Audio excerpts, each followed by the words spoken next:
જીવનની એ કર્મઠતાને બાંધીને આપણે જ્યારે જઈએ ત્યારે કંઈક આપણું જમા નીકળે એવી અનુરોધ સાથે આપણને બધાને જેનો ડર છે, કારણ કે મૃત્યુ એ ક્યારે કેમ અને ક્યાં આવશે આપણને ખબર નથી.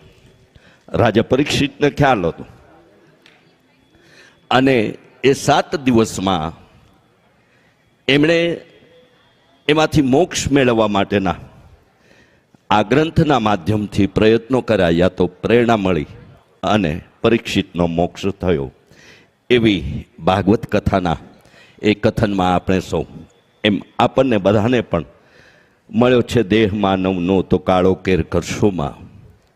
કારણ કે 84 લાખ યોનિમાંથી પસાર થયા પછી માનવનો દેહ મળતો હોય છે અને જ્યારે એવો માનવ દેહ મળ્યો છે ત્યારે મા વત્તા 9 એવું કંઈક માના વ્યક્તિત્વ જેવું અને 9ના પૂર્ણાંક જેવા સત્કર્મો સાથે આપણે અહીંથી સ્વધામ કે કૈલાસ નિવાસી થઈએ એવી ભાગવત ભગવાનની પ્રેરણા અને કૃપા આપણા સૌ પર વરસે અને એવી આપણને પ્રેરણા મળે. એવી 7મ દિવસની પરીક્ષિત મોક્ષ અને સુદામા ચરિત્રની દિવ્ય ગાથાનું ગાન પૂજ્ય જિજ્ઞેશ દાદા રાધે રાધેના શ્રી મુખેથી આપણે સૌ શ્રવણ કરીએ.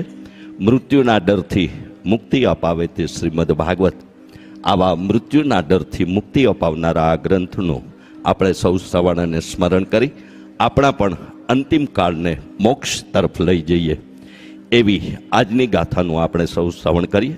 આપ સૌનું હાર્દિક સ્વાગત. સૌને આડઠક્કર પરિવારના જય અંબે, જય શ્રી કૃષ્ણ, રાધે રાધે.